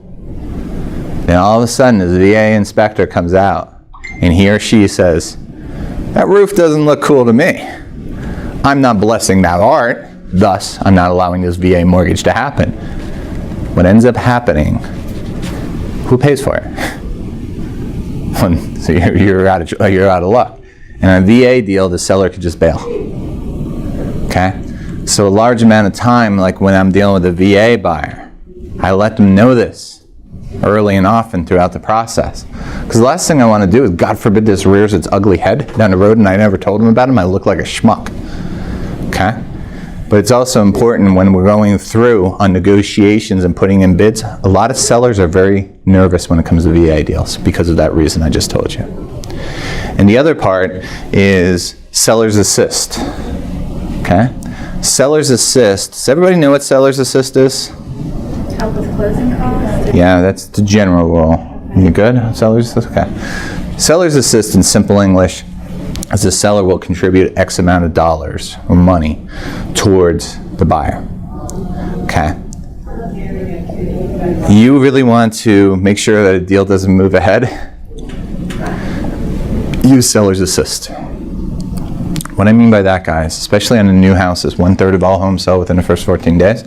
Think about it. If you're the seller and you get one deal that's seller's assist and one deal that's not, which one are you going to pick? With everything else being the same. Of course you're not picking the seller's assist. Seller's assist is kind of like negotiation in a way. It kind of is a negotiation. It can be effective. Sometimes it's the only choice you have, don't get me wrong, okay? But on seller's assist, a lot of times I'll tell my buyers, hey, listen, I know you need a seller's assist towards closing cost or whatever the case may be, but let's concentrate on homes that are hitting that 60-day mark and going past that. Because we're never going to find a home that we're going to get an offer accepted within that first 14 days. Not with seller's assist. Okay? It's good for you to arm yourself with this knowledge. So when it comes up, you can come off as a consultant. All right. Conducting a needs analysis. Use a script, ask about, on a scale of 1 to 10, with a 1 being not very good, and 10 being, it's awesome, it's a great experience. What one thing has to happen for this transaction or this process to be a 10 for you? It's all about referrals. Okay? 70% of my business that I did last year came through referrals. 70%. The company that I worked with last year, 90% of our business came through referrals. Okay? The veteran agents, which I don't have any in this room today, but we will all tell you that the key to our success is when you get to a referral-based business. It's living by the golden rule. You know what I mean? But what am I doing? I'm asking them on a scale of 1 to 10 how we make this a 10 transaction. And then what am I saying? The other thing I'm going to tell you about is about 70% of my business came from referrals last year, folks. So I'm going to be asking you for referrals throughout the process. Now don't worry, I'm not going to ask you for one today, because until I start walking the walk, I don't deserve a referral, okay? But, all right, cool, let's move on. You see what I did? I'm now setting that basis, that part of this agenda about referrals. So in this way, I'm not going through the entire process and, oh, okay, Melissa, you found a home that you like, we're getting ready to close on. By the way, do you have any referrals? What do you mean by referrals, Dave? You know, referrals, I have people. I'm setting that expectation early in the buyer consult that I'm going to be asking about referrals. question? I did. Back at the Seller's Assist VA, if you're representing, I know we're talking about buyers right now, but if you're representing the seller and you get like 3 contracts, one's a VA, one's an FHA, and one is a Seller's Assist, do you guide your... Very much so. Okay. Very much. It's more the FHA because they don't have all the... It's you looking at the larger picture overall. I mean, if I have a conventional with 20% down, with no contingency, try to beat that. Okay. Yeah, you're not going to probably be able to beat that. If I see a VA deal where they're putting no money down and I have a VA inspection process going through, Then you're going to steer them. oh yeah, even as I have my loyalty to my soldiers, but at the end of the day, I represent my seller. Now, when you have a buyer coming in, and we talked about, you always want them to, maybe we're getting to this, put their best foot forward. Do you ever say, I know you can get a VA, maybe it's a better thing that we look at a conventional to kind of make... Depends on their situation. Okay. Yeah, if somebody... Yeah, we did the mortgage training class last week. yeah. Remember, we went through this. And remember my trick question? I think you got it. Or I remember you're sitting right there, and one person got it, and the other one was thrown off. I forgot who it was. But the thing is, just because you're VA, like I'm VA, right? If I had 20% to put down on a home, I'm not going VA. Right, okay. Because I have something called a funding fee involved with it, and I'm not paying that 2.15% funding fee. I'm just going to do a conventional route. So obviously, if I had a buyer like that, I'm always going that direction. But the very first home that I ever bought in my life down in Egg Harbor Township, New Jersey, and I was a 24-year-old kid who had about $60 to his name combined, I went VA, 100% financing. Could I have gone conventional? No. I had like $61 to my name. So a lot of times it depends on their circumstances, yeah. Okay, good. Always go 3 deep. You heard me do this. Why is that important to you? Describe for me what you mean by blank. If honestly, here's the one time for some of you who had something to write down. Write these 3 letters in caps. W-H-Y. W-H-Y. In my opinion, in sales, it is the most important word that you could ever ask anybody. Now, we don't want parrots here. Notice when I was doing it with Eric and I was asking about his house, I didn't say, why is that important every single time? I used it once or twice. Tell me more about that, Eric. What does that mean to you? How do you use that? In other words, there are forms of why.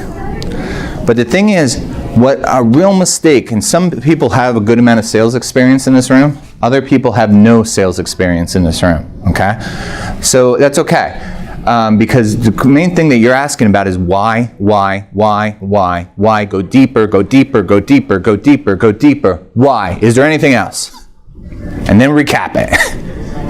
That's how you stay in charge of that 70-30 rule, of 70% them talking and 30% you listening. And what do people like to talk about more than anything else? Themselves. Okay? That is the most important thing that I could teach you on sales. We have a really cool class coming up, teaching it 3 times this month, called Neuro-Linguistic Sales Programming and Body Language. And if you have a chance to make that, almost every class that I've taught, including this one, is like 100-level class. It's basic classes. That's actually a 400-level class. I think you'd be entertained because it's all the psychology of selling. When somebody looks up, what does it mean? When they look down, when somebody crossed their hands, what does it mean? Because basically, at the end of the day, I believe nothing that people tell me. I'm a salesperson. I've been a salesperson for too darn long in life. All I do is read their body communication. Like, he has his arms crossed. I know what that means. I know what he's doing with his hands. I read your body language more than I read your words. Okay? It's a cool class if you got a chance to make it. It's all about the brain. Anyway, self-promoting. What are the top things that you want in a home? You could ask that question. I asked my question, what is an ideal home for you and your family, right? It's pretty much asking very similar. And what did I do, Eric? I went through what else? What else in that home? I didn't go to full 10 deep, but I went 4 or 5. And you know what? If I know 4 or 5, I'm good. Go deep on each response. Why? Let's prioritize the things you wrote down in order from most important to least important. This is another way I've seen agents do it. It's not my style, but each person's different. What they'll actually do is Eric's responses that he gave me, they'd write them down. Say, on a scale of 1 to 10, how important is this? On a scale of 1 to 10, how important is this? It's all up to you. It's called a Ben Franklin close. It's his official name. That's one way you could go about it. Different flavors of ice cream. Depends on how you want to go about doing that. Get an exclusive agreement signed. Use the script. We had a script earlier. Ready to get started finding that dream home. Pull out the agreement of loyalty and begin filling it out. I like the agreement of loyalty. Yeah, that's a word I stole from my old company. We didn't actually call it buyer's agreements because it was standoffish. We used agreement of loyalty. That's what it said on it. But at the same time, if you said agreement of loyalty, nobody's going to yell at you here. Okay? I like that one too. Ideas into action. Develop powerful scripts to help set the stage for success. We have a couple of them. Create a home buying packet to help you explain the steps in the process. Okay? It's another thing is interview-wise. I've interviewed some of you originally. Rochelle, we just went through this very recently. And whenever somebody leaves with me on an interview, they always have a packet of all the highlights of all the main stuff that I have inside. Okay? I do the same thing with Buyer Consult. So if we talked about a whole bunch of different things, I make them a nice little package. Here's another good helpful hint for you. This is something I've been doing for a long time, and it's worked very well. When I set up the next meeting with somebody, and I go to meet them at 3 or 5 homes or whatever the number is, I print out every single thing on trend and the seller's disclosure. And what I do is I give everybody a black binder. I have like 10,000 of them in my house. And what I do is I actually go out there and I have a binder for them. So if I met them 2 or 3 times before, I'm just bringing out the papers. First time I'm bringing out the binder with the papers inside of it. And I highlight some of the major things on there, like days on market, taxes, things like that. And the whole thing is, when I go in there, if I'm showing them 5 homes, EX, I'm not going, here's 5 pieces of paper. I'm showing them one by one by one.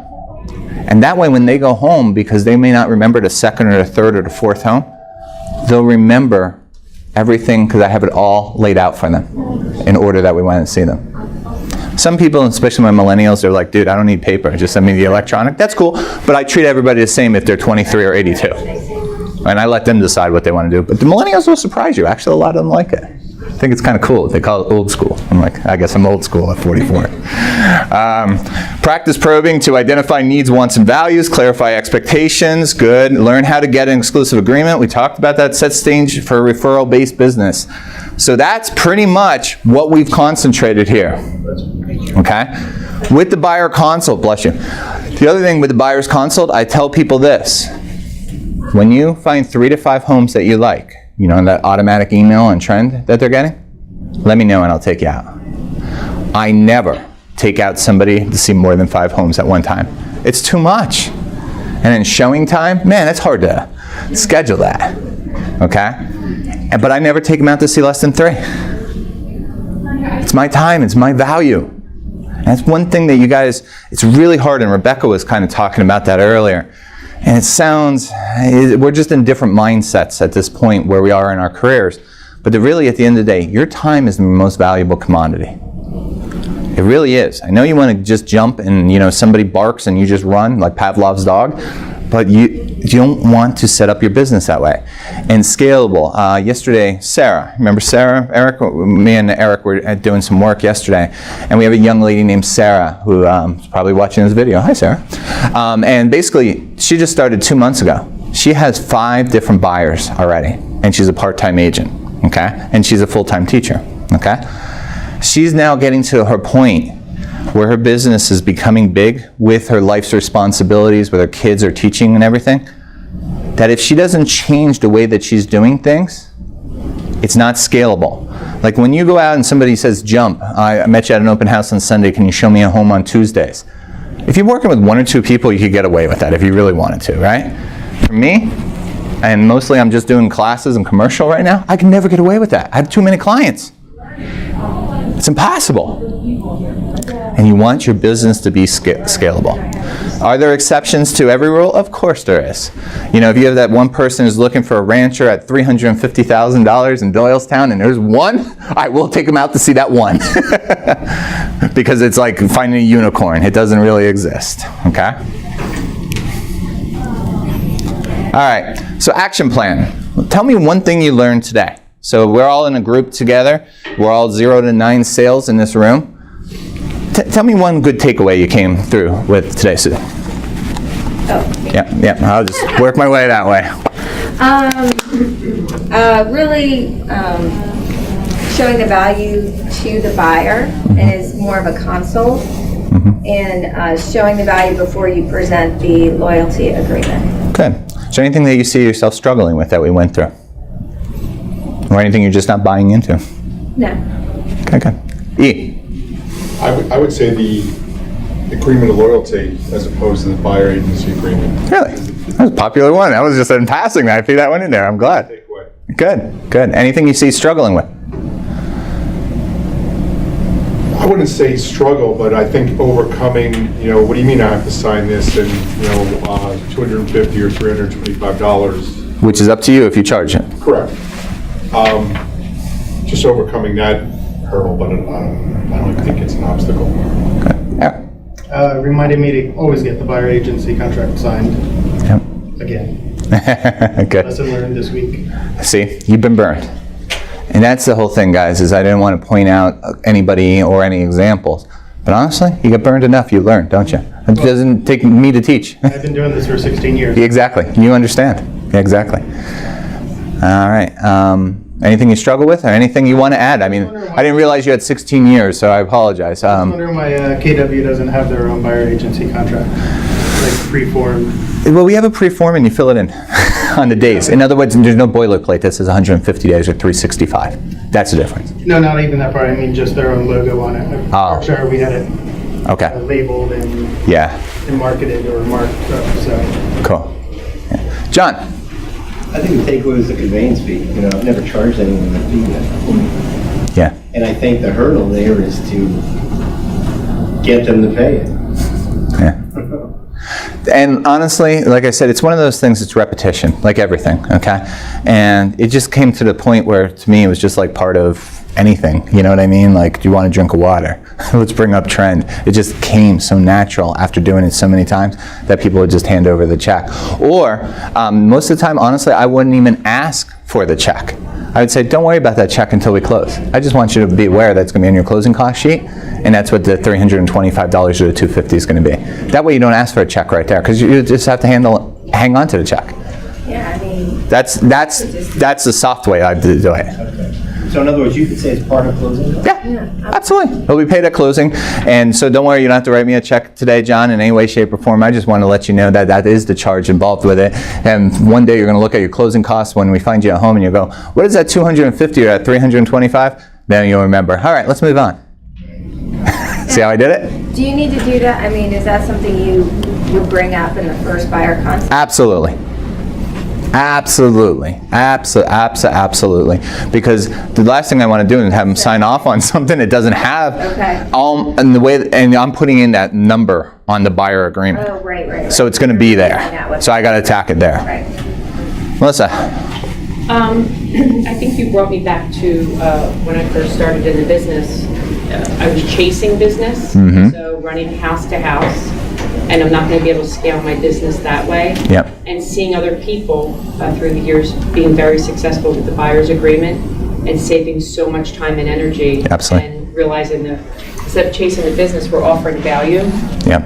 And so the more exclusive and the more value you add to your client and education and how much you can help them and that, you're not desperate for business that way, I think it's going to help me scale my business. Exactly. Cool. Thank you. Mosheri. So I really liked when you worded it, we're more of a real estate consultant rather than a real estate agent. Absolutely. I really like that. Yeah, I think it's really huge in today's day and age. Unfortunately, people do have their preconceived notion of a real estate agent, don't they? It's true. It's just like a used car salesman. People have preconceived notions. It's changing now? I think it's definitely changing. But at the same time, again, I always like that word consultant. It's one power word, but it means so much. And I like to it's a way I differentiate myself from the competition. You know, that's very huge, because really, or it doesn't matter if you're a consultant on Wall Street or a consultant anywhere. Consultant, you're just offering value and listening to people. An order taker is a real estate agent. 4 bedrooms, 2.5 bath, 2-car garage. Yes, sir. Would you like fries with that order? That's what the old school is, man. And we just don't do that. Okay. Good. Dave, Yeah. you didn't tell anyone about Aunt Ida's table. Oh, I didn't do Aunt Ida's table. No, I didn't. Yeah, good call. Thank you. So, you know, that's another thing. Good memory. Essentially, you know, when you're meeting with somebody and you're going through, and one thing that people will bring up a large amount of the time is downsizers, especially. Large amount of downsizers, they have in their head that they want to get a smaller home, but what they don't really put together is that all that furniture that's in their home is not going to fit into a smaller home. For whatever reason, there's a disconnect. And I used to specialize in active adult communities for a long, long time. It's really where I got my management start 12 years ago at Del Webb. And the thing is, we'd have all these people coming in, and they'd be at their current home for 20, 30 years, raise their children in it. Very hard emotional decision to downsize, okay? Especially to an active adult community, because that's a whole different ball game, okay? And what would happen is we'd be in these bedrooms, and you know, the client would say, wow, you know, the master bedroom's smaller. Well, yeah, you're downsizing from a 3,800 square foot home to an 1,800 square foot rancher, yes. Well, where am I going to put in my dresser? Or, using Aunt Ida, we use this all the time, good call, John. We'd be down in the dining room and people would say, well, I'm not going to be able to fit the table that Aunt Ida gave me 30 years ago, okay? And we've had a lot of amount of Thanksgiving dinners there or family events. Well, my next question usually was, okay, well, tell me right now, are you still having Thanksgiving dinner at your house? 60 to 70% of the people would say no. We've now moved it to someplace else where the kids are, or you know, whatever the case may be. Well, you don't want to downsize because of Aunt Ida's table. You know, that's not a reason to give up a home, is Aunt Ida's table. Well, Aunt Ida's table we could give as potentially a family heirloom to whoever's now doing Thanksgiving dinner. Or, worst case scenario, we could always move it to storage until you do. Because really the value of Aunt Ida's table isn't wood and chairs. It's the memories that were created there. And I'm sure you want those memories to be created with your extended family. And that would be a perfect family heirloom to somebody in the family. Wouldn't you agree, Mr. and Mrs. Smith? That's another thing, a large amount of times I'll bring up a buyer's consult. So as we finish up the final part on buyer consult, because how am I doing on time here? Ooh, running tight, 7 minutes behind. All right, so basically the whole thing with the buyer consult is, again, consultant, listening, and you probably saw the hidden part here.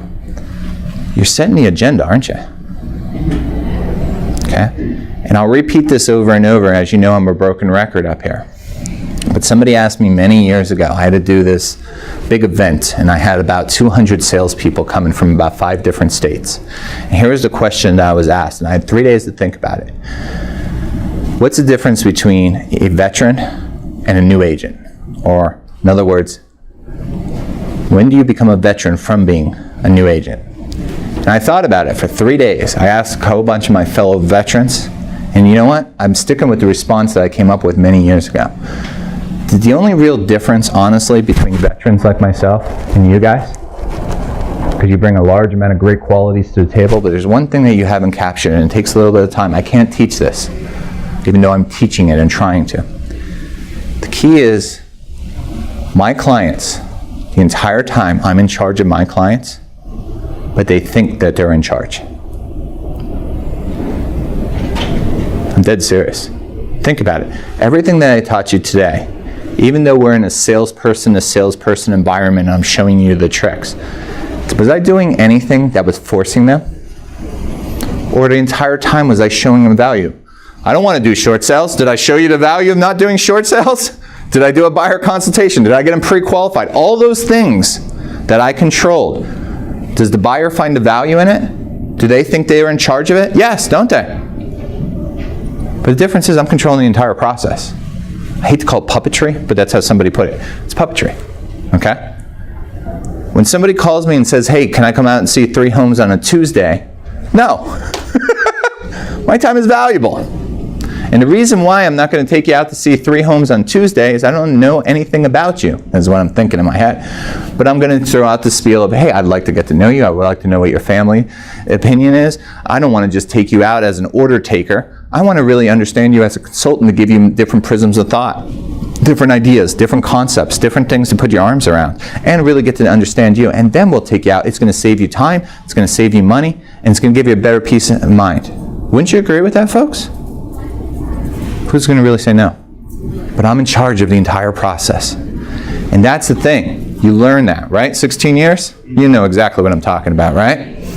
Am I wrong? Isn't that what it really comes down to at the end of the day? I mean, you can almost boil the whole darn thing down to that comment. It's very powerful, but it's very true. And that's what I'm trying to show you as a base as you guys get started. Because yeah, you're learning, and you're learning the basics, but I need you to understand and learn this stuff so when you start getting really busy, that's scalable. Okay, cool. All right, a little bit of a switch of pace. 411 CGI in my tracker. 10-15 minutes, we'll go through this one. Does anybody know what a 411 is? This is one of those Keller Williams terms. Anybody? 411? Information. It's like the computer white pages. Oh, I know what you're saying. You're right, but not in this concept. Okay, but good try. That was good though. Yeah. I was just saying information back in the day when you'd call 411. no, that's cool though. Might have been though. Was it 411? Is that what it was? Yeah. 411. It was it? Okay. Well, there we go. We got 2 different answers. I wasn't expecting. In Keller Williams' world, in 2018, April 3rd, basically what this means is 411 is basically your goals. Okay? If you have not put down your goals yet, you really want to put down your goals. Okay? So number 1, or one portion of the 411 is your goal. Okay?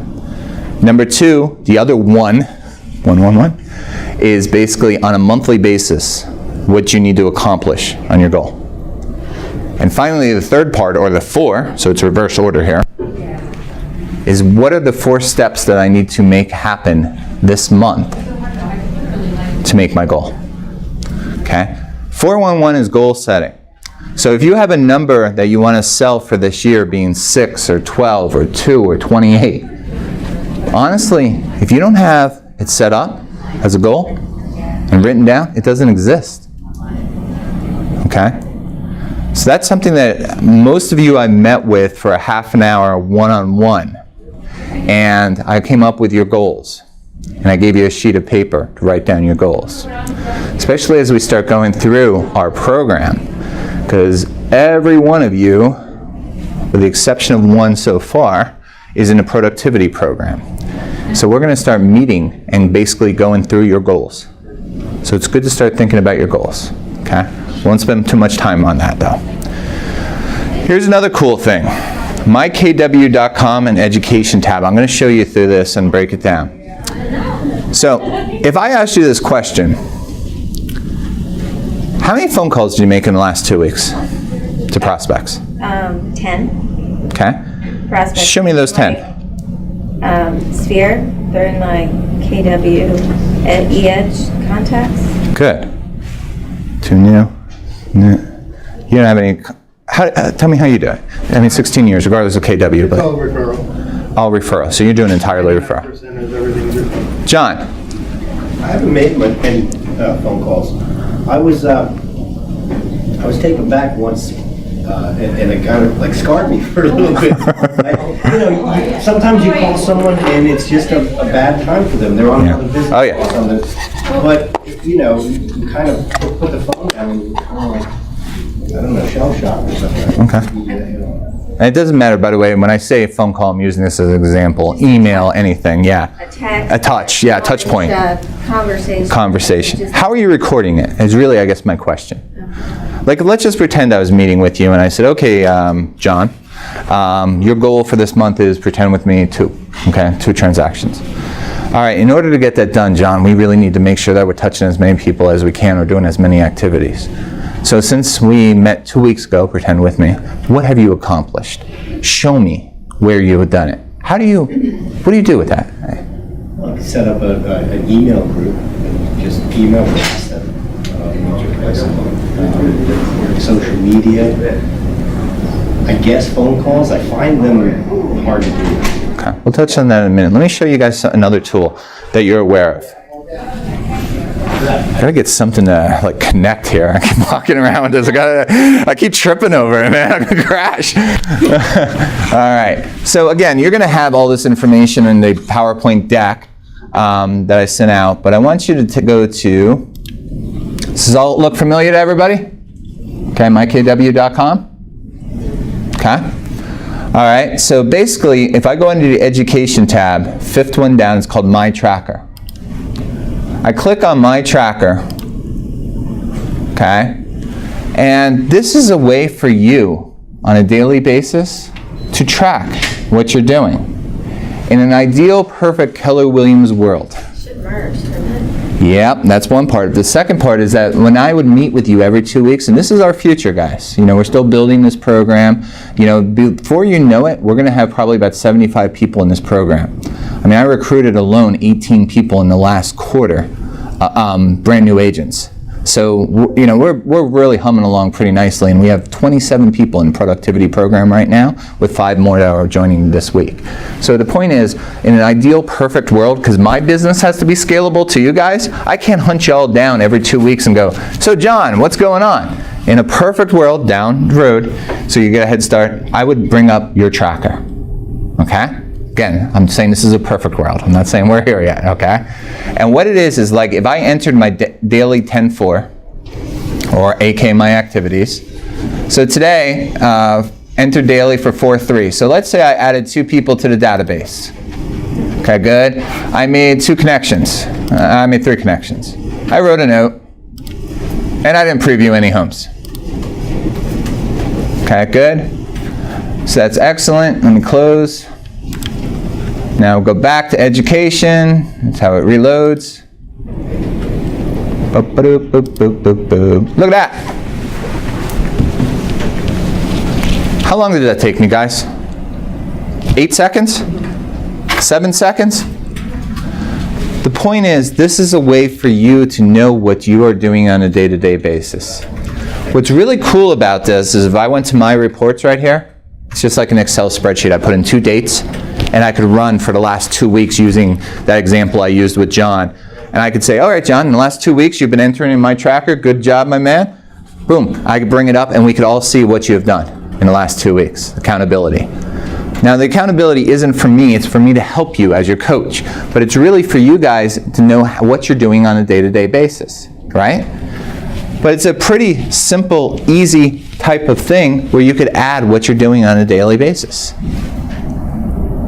Cool, huh? Just another tool. Just another tool that's out there. Okay? So is the goal eventually to get a CRM that actually... Yes. Yeah, that's exactly what it's going to be. That it automatically does this instead of in a standalone system. Yeah, I know. But I can only teach what they give me. You know? No, I know. I was just, Century 21, they redid that. Yeah. And then there's one for milestones. So you have one for milestones and one, so you can put in your appointments, your signed agreement, your written contract, your closed contracts. The cool thing about this is if you put in this information, what it does is populates this whole thing.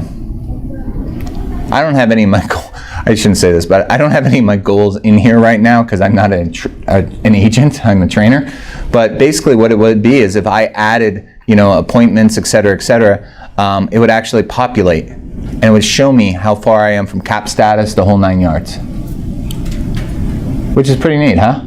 I can use this instead of my sheet tracker. Exactly. Okay, because I have a call where you log the calls and then my contacts. Yep, this is way better. Yeah, and so I'll put a sheet away. So enter daily 10-4 is just our phone calls, our activities, et cetera, et cetera. Our milestones, once again, are pretty much those, what I just brought up, our appointments, blah, blah, blah. And then, like I said, my reports is just something that you could utilize Like, here you go. Here's my 10-day report. I could put in different criteria, number of homes, entry detail. I mean, there's a lot you could do with this, okay? But you got to get into the system of really utilizing it. Because at the end of the day, how am I doing on time? 11 minutes, good.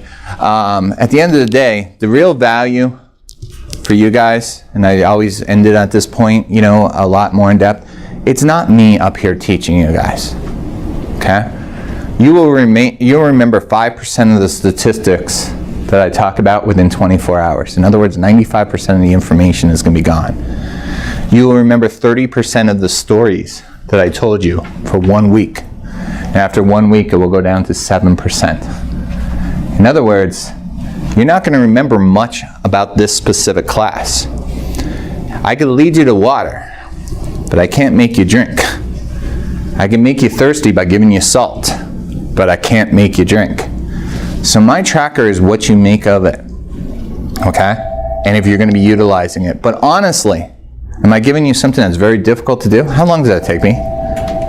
10 seconds, 12 seconds between the two screens? Just replaces paper. It replaces paper.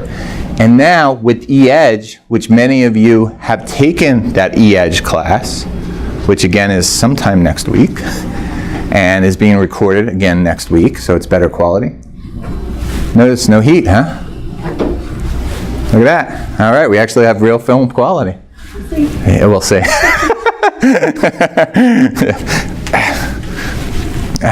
So anyway, that's the whole thing. Once we start using e-Edge properly, and we start using my tracker, there's no need for paper anymore, is there? All these notebooks, I'm a fan of notebooks, don't get me wrong, but there's really not much of a need for it. We're taken into a whole electronic era, okay? And for you, I know we have a wide range of different people in this, but the first two classes that I always recommend that you go to, and again, if you're watching this video, and you're watching this video first, even though I will have it in chronological order, the main two that you always have you attend, number one is Trend, which is being taught tomorrow, and number two is e-Edge. Those two are really the cornerstone of everything. Everything I talked about with Buyer Consult, obviously I can go into Trend and showing an automatic email and all the criteria and everything today, because here it is at 11:52, and we have 8 minutes, okay? But make sure you're watching those two first. And for those who haven't attended those two classes, if you can, make sure you go into those too.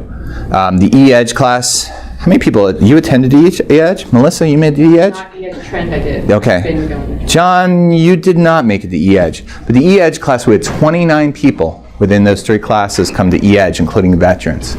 And that's how you do all your marketing, okay? All this stuff that we're talking about, you know, 33 touch points in a given year, e-Edge, when you put somebody in a database, you set up a marketing campaign, and the whole darn system does the work for you. But we never used it in our office here in Keller Williams, Doylestown. Okay? Everyone just paid top producer. No, well, they either paid top producer, or they were doing nothing. That was most. Right. Or that I would ask, so how many times did you touch that person in the last year? Oh, I don't know, 4 or 5? Okay, when was the last time you touched them? I don't know. I have to look at my notebook. Maybe writing down in a notebook. That's why we want to go electronic. Yeah. Okay? I think that's pretty much it, except for... Is e-Edge accessible now? Like you can play with it before class or no? Yes, you can. Yeah, e-Edge very much is accessible. And as a matter of fact, e-Edge, just so you know, and I won't even go over CGI because I'll leave that for another day.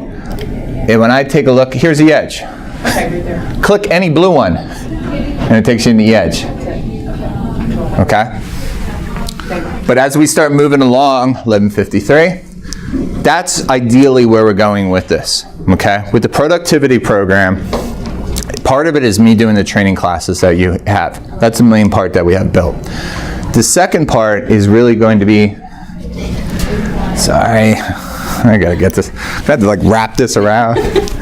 There you go. But the second part of it is really going to be the coaching, okay? So what it's going to be is we're going to do, probably break it up. And so anybody who's done 4 deals or more, pretty much I'm going to meet with for a half an hour every 2 weeks.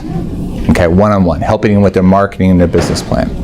For those who have done 3 deals or less, because you're still learning and doing a lot of, we're going to probably do a group session once a week. And with that group session, the way that it will be, whatever day that will be, a lot of advantage. The advantage isn't so much me talking, it's you guys learning off each other because you're all in the same exact boat. But it's going to be, okay, it's great that we talk about this stuff, right? But we got to use it in reality. So Eric, since we met last week, tell me about your week, man. What have you accomplished? What do we have in my tracker, man? Because I love you to death, brother. But I'm a trust and verify guy. You know, I can only, if you guys tell me that you're making 20 phone calls, I can only see it when you put it in my tracker, right? So we get in the habit of using my tracker, it's going to be in there. They're going to be like, good job, Eric, you made 22 activities in the last week. Good job. Statistically speaking, you have a 3% chance that somebody's going to, yeah, I could break it down to mathematical science. And we're going to get to that point where we have everything set up. Because lead generation is the key. And it's really got to start doing 2 hours a day. And honestly, I'm not going to call anybody out here, but is anybody really doing 3 days a week, 2 hours a day lead generation? I mean, good job then if you are. Facebook, text messages, email. And that's great. And that's what we want, because all this is, honestly, I know y'all think that you are the greatest salesperson since sliced bread. I know I think that too. No, just joking. But the point is, it's a mathematical game. That's all this is. Real estate is a mathematical game. I'm sorry to tell you that, but it is. And the more activities, it pays off sooner or later. But just putting your nose to the grindstone. It's like phone calls, you know? We have these 7 effective ways of lead generation that are cost effective. John, I think you went to that class. Anybody else? No, that was my very first class that I ever taught. That's being taught, I believe, the 17th of this month. I almost have my schedule memorized. And what it is there's 7 different ways of lead generating. Different flavors of ice cream. I like the cold call. I'm old school, man. I am a cold caller. That represents about 3% of seller reps. So I don't expect you guys to be cold callers. What I do expect is that you're picking one of those 7 ways, at least one of those 7 ways. I don't care if it's chocolate, vanilla, rocky road, or mint chocolate chip, but whatever flavor of ice cream, you got to pick that way and you got to lead generate. Okay? So that's going to be a great class too if you haven't already attended that one. But the whole thing is with cold calling, you know, you work your way slowly to it. I hate it. Nobody likes cold calling. Okay? And when I was way back when I was a rookie, we used to do cold calling once a week, Wednesdays 6 to 8 at night, every single week. And the thing was, I shouldn't admit this out loud, 11:56, we used to take a couple shots here and there just to get it going. I mean, this is a different world. I was a young man, okay? Don't blame me. But the thing is, it's just batting average. Ted Williams. Any baseball fans in here? Anybody know who Ted Williams was? No baseball. John, what is Ted Williams known for? That part I don't know. As do like batting. Yeah, he was the last player in Major League Baseball. I don't even know what year this was, like in the 60s. He hit 400. So in other words, that is the all-time high. A good baseball player hits 300. In other words, out of every 10 times he comes up to bat, he gets a hit 3 times. So even the great all-stars, the greatest players, they're failing 7 out of 10 times. That's all cold calling is. It's batting average. It's just going up to the plate. I do recruiting. I had 11 recruiting interviews on Friday alone. Okay? My entire day, every half an hour on the dot, was me doing recruiting interviews. Okay? Honestly, I'm only going to recruit, no matter how good I think I am, to 20 to 25% of them, 1 out of every 4. What am I doing? Stepping up to the plate, baby. It's no different than cold calling. You know? And I'm going to strike out a couple times. I'm going to get a couple hit in the face. That's all it is. But you slowly work your way up to that.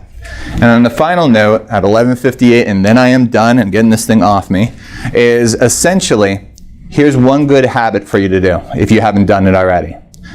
By raise of hand, how many people here are familiar with meetup.com? 1, 2, 3, 4.